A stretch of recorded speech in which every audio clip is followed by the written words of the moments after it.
We're live.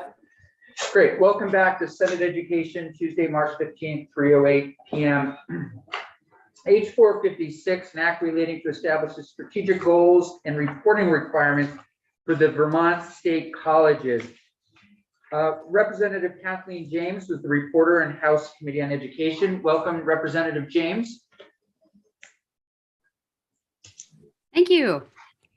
We are going to start with you, if that's all right. We're going to have you give us the overview, what the committee was hoping to do with this bill, and any other just general background information. So then we'll go to Ledge Council. But for now, the floor is yours. Great. And I do have to leave after I do the introduction, if that's okay. Jim can obviously will take you through the bill, but yeah, sure, absolutely.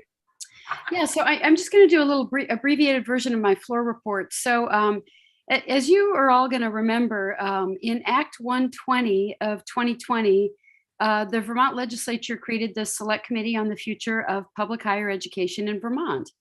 And the Select Committee was charged with assisting the state in addressing the urgent needs of the Vermont state colleges and developing an integrated vision and plan for a high quality, affordable, and workforce connected future for public higher education in the state. The committee was composed of 15 higher education stakeholders from across Vermont. We had the chancellor of the Vermont State Colleges and representatives from the VSC Board of Trustees, administration, faculty, staff, students, and alumni. We had reps from VSAC, the business community, the Department of Labor, Commerce, a member of the Senate, that was Senator Baruth, and then I sat on the Select Committee from the House. Over the course of 6 months, we worked really closely with a consulting group, a very highly regarded national consulting firm called Netchums. I'm sure you guys are familiar with them, the National Center for Higher Education Management Systems. And we met frequently and took quite a bit of testimony, and we delivered our action plan to the legislature in April 2021. And I'm sure that's something you guys have read. So the report was 144 pages long, and it has certainly not been tucked away on a shelf. Since its delivery, leaders at the Vermont State College have embarked on a sweeping transformation. They're interviewing for a new president. They're working to stabilize their finances, streamline their administration, and consolidate their residential campuses. So the report included a number of recommendations and assigned clear responsibility for each. And while the VSC is, doing its own work and tackling its list, the Select Committee also included some very clear recommendations for the legislature. So our action steps were as follows. One, we were recommended that we recognize the gravity of the fiscal crisis facing the Vermont State Colleges and act with urgency to preserve the system. I think that we're doing a good job of that so far with the appropriations that we've made in the FY22 budget and the budget adjustment and the requests that are coming forward now for FY 2023. So there are then some legislative action steps that remain that we haven't started yet. So the first and most important is that the Select Committee recommended that the Vermont legislature should articulate a clear set of statewide strategic objectives and place these in statute as a means to direct state investments. And the report gave a list of appropriate goals that we can include in statute. They recommended that we adopt a strategic approach to how we fund the VSC system, starting with clear and specific objectives for how we're going to measure this. They recommended that we adopt an affordability standard and charge VSAC with reporting annually on how we're doing on attaining affordability at the state colleges. And the final recommendation was that no later than the 2022 session, we state an intention that high school seniors be required to complete the FAFSA as a condition of high school graduation. So over the summer and fall, I worked really closely with Peter Fagan, Representative Fagan, and with leaders at the Vermont State Colleges and VSAC to basically do exactly that. And the bill that you see before you, basically step by step, tries to move forward those recommendations of the select committee. It articulates our strategic objectives and sets them down in statute. It sets up a way in which we can adopt a strategic approach to our funding. It talks about the affordability standard, how we define affordability in Vermont. And it creates a study committee on, or not a legislative study committee, but it asks AOE to take a look at the FAFSA requirement. And that's what it does. One thing I do want to point out, because I know Jim will walk you through it, the 4 objectives that we set, that we recommend setting in statute for the state colleges are that VSC deliver a post-secondary ed or a higher education that is affordable, accessible, equitable, and relevant. And we chose those 4, one, because they were some of the leading ones that the select committee recommended we look at. 2, because they sync very closely with what this Vermont State College Board of Trustees is doing with their own strategic plan and vision, all the things that the board there has adopted. 3, because they sync pretty much exactly with the language that we had in the budget last year that's directing our investment in VSC. That's it, 3 things, not 4. So anyway, in case you're wondering where those 4 objectives came from, they really were a pretty careful attempt to be right in line with what the select committee recommended, what the legislature has said we want to accomplish, and what VSC itself is trying to accomplish in its vision and its strat plan. So I think those are the highlights. I'm happy to answer any questions you guys have. Or Thanks. I have a quick question, Representative James. So are you hoping eventually that all high school students would complete the FAFSA? I mean, it's not mandating it in this, but it's hoping to get to that stage. Well, something short of that, actually. And that's Okay. one of the reasons. That's one of the reasons why we have AOE really delivering sort of a report back to us. Mandatory, the word mandatory in this context is actually a little bit misleading, but just for the sake of shorthand, mandatory FAFSA completion is sort of a growing trend in higher ed. Louisiana has already enacted it. New Hampshire has enacted it. A growing number of states are taking a look at it in their legislatures this year. And the reason behind it is that the more students complete the FAFSA, the more students go on to higher ed. That is kind of a statistically proven fact. And there are a lot of reasons for that. One is that low-income students, the students who are most likely to qualify for aid, are actually the least likely to fill out FAFSA. So a lot of money, a lot of federal aid money, especially Pell dollars, gets left on the table every year. Students don't apply, and so they don't know they're eligible.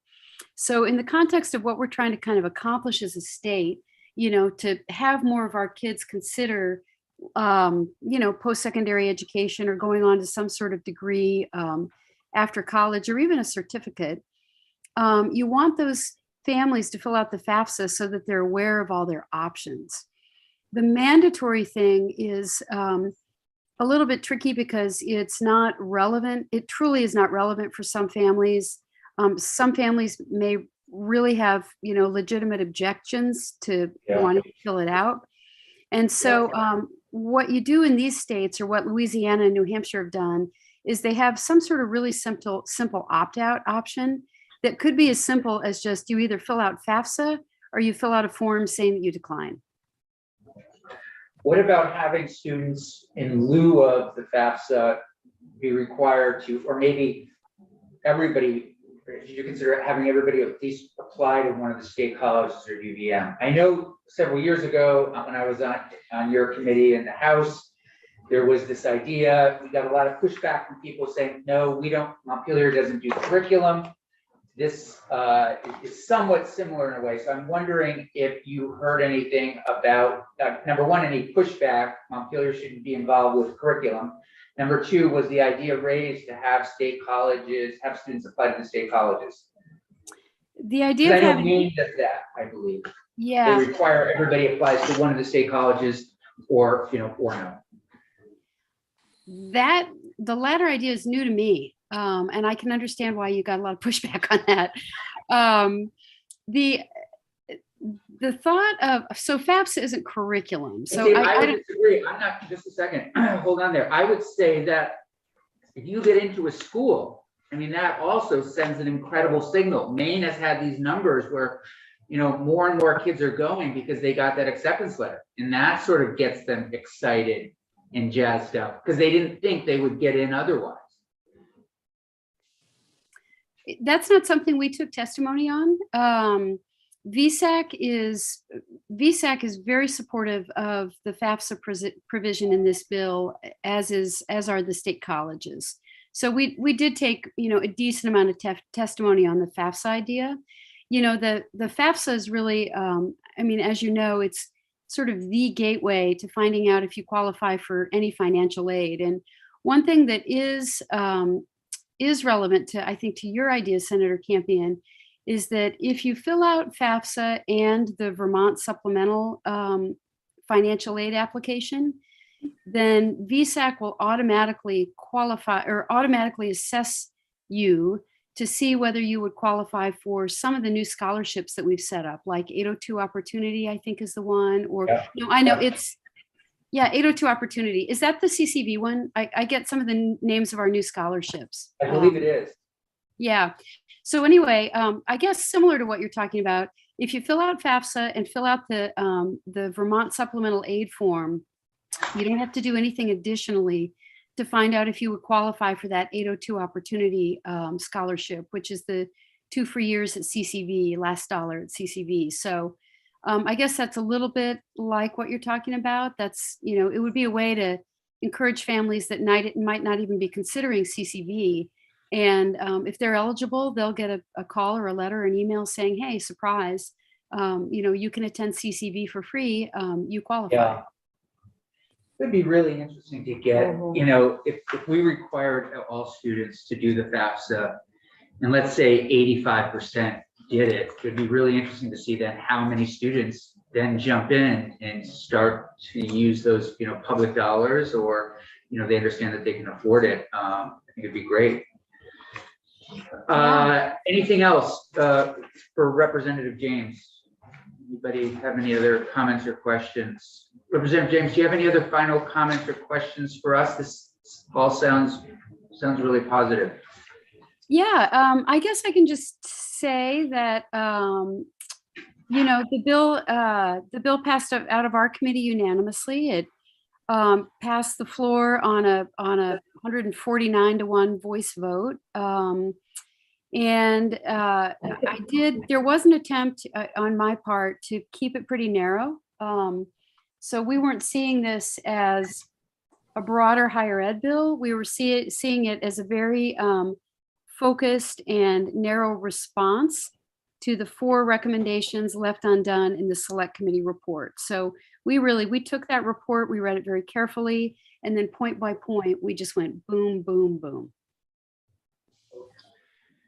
Thank you. Mr. Desmarais, are you ready to jump in? I am. Great. Thank you so much. Thanks for having me. Thanks, Beth.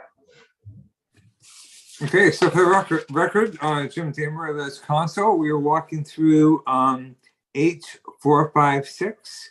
It says draft 2.1. First section is adding a new section to Title 16 under the chapter that deals with the Vermont State Colleges. And the corporation as used here is the Vermont State Colleges. So it says that the Vermont State Colleges shall establish its priorities, budget, and allocate its resources and develop its capabilities to ensure that students successfully achieve their academic goals in a manner and in an environment that is affordable, accessible, equitable, and relevant to Vermont needs. And each of those terms are defined. So accessible means each student, regardless of where the student's home campus is located, has increased access to academic opportunities, majors, and courses across VSC's academic system.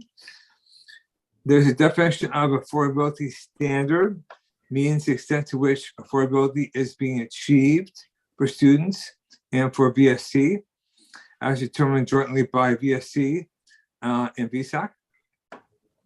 Affordable means a level of financial commitment that results from the application of the affordability standard.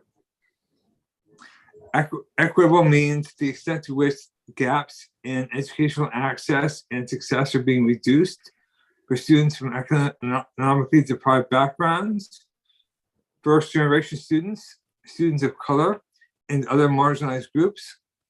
Relevant to Vermont needs means that students graduate as informed and engaged citizens who are prepared for the world of work and for participating in a democratic society.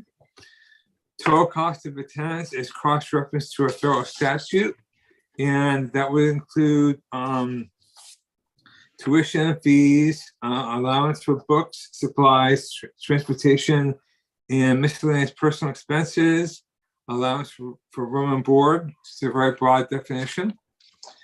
And then unmet need is the total cost of attendance minus the student aid index, again, cross-reference to a federal statute. What that means is the portion that the student should be contributing, and then all non-known financial assistance. So for example, unmet need, if the school costs are $100,000 and the student portion is $10,000, and this grant funding of $10,000, $80,000 would be the unmet need. And VSAC means VSAC. So then subsection C on page 3 at the top, it says the VSC's board shall approve and maintain institutional missions that align to the goals that we just went through. And then a new section, again, being added, 2171B.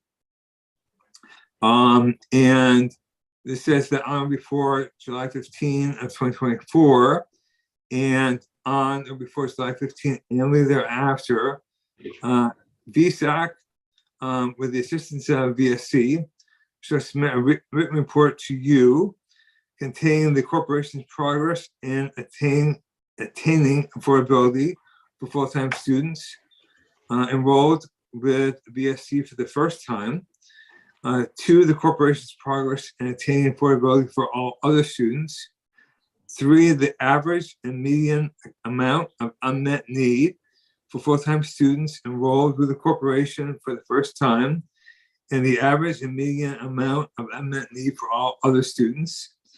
And then the average, median, annual, and cumulative student and parental debt per loan type for students obtaining a 2-year or 4-year degree. And 5, for students enrolled with VSC, their average yearly continuation rate, academic progress, and graduation rate. Section 3 is session law. It's a reporting requirement. It says on before July 1 of next year, VSAC, in collaboration with AOE, shall submit a written report to you on how to implement a requirement that all high school students complete the free application for student aid as a condition of graduation. Section 4 is just moving text around. So a section was added last year.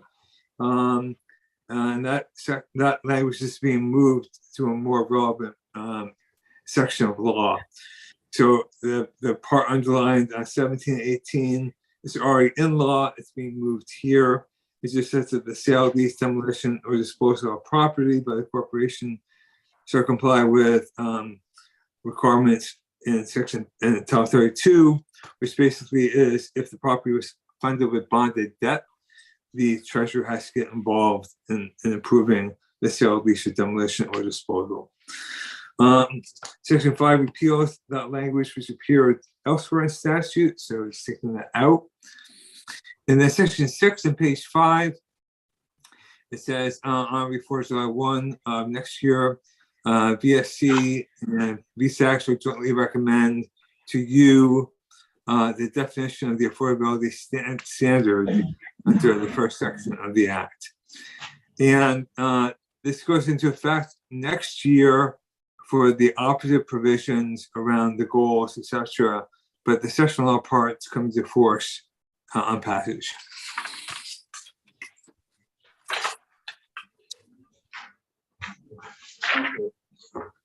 Committee, any questions? My only line of questioning was what you already raised, which had to do with the mandatory, the requirement.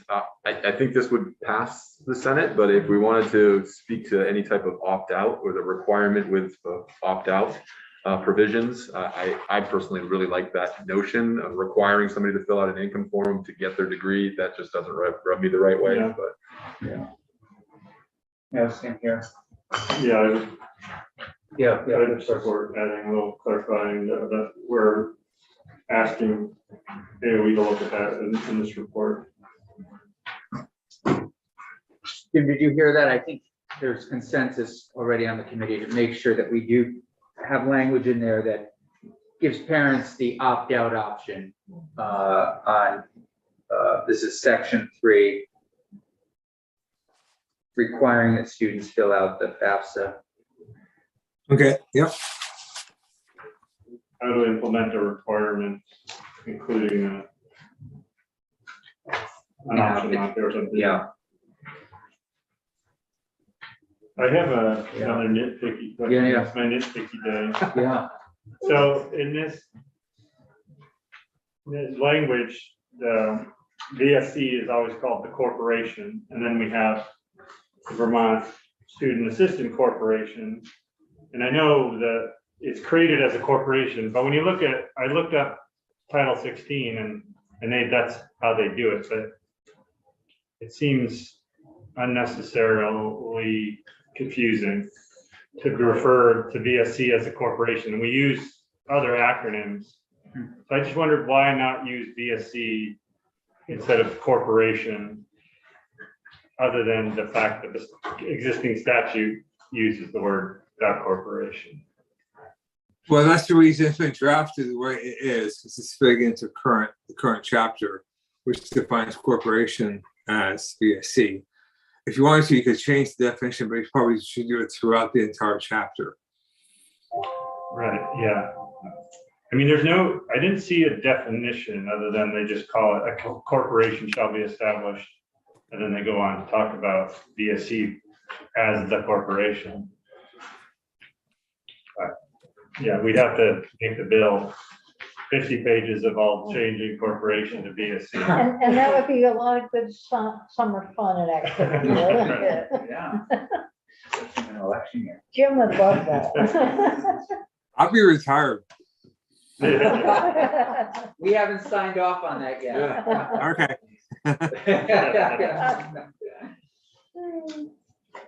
So we'll have, I'll work with Daphne to have VSAC in, CCV at state colleges, AOE around the issue of, the curriculum requirement. I wonder if VSAC, how many students VSAC gets right now filling out the FAFSA. That'd be interesting. And I'd like to hear from you, Maine. I'm just curious again, just how many applications, how many kids are they getting? But again, I don't like the same way saying, hey, okay, you're not gonna graduate unless you do this, but Maine's been doing it for a while. So, we can always give the opt-out. It just kind of puts a little pressure there. If all of a sudden, a lot of students get accepted to UVM or state colleges, CCB, it just sort of starts that, yeah. So has their enrollment increased? Yeah. To what extent has it increased since they put that policy in place? In their state, maybe Orono is the exception. And also University of Southern Maine, I think Portland is, but a lot of those other ones, Farmington, Chias, all of those ones. That's all, yeah, all over. They're tough. Yeah. And it's Fort Kent, yeah. So. Checking that. Okay. Okay. Anything else? Mr. Demeray, we know you're heading to Boston. Have a good trip. Okay, thank you. We'll see you on Friday. I'm hoping we'll do S219 on the floor on Friday when you're back. Okay, Great. Yeah, it'd be great to have you, just even, on Zoom, just in case we get any questions. Okay, anything else, committee, on this or any other topics? Yes, Senator Chipman, please. Would you mind if I brought a mint bowl and put a mint bowl at the center of the table? No, I mean, I think we need Darren here. Not fair to that whole committee. it's a good point. It's a good point. Yeah, Yeah, yeah. absolutely. We would love a minute.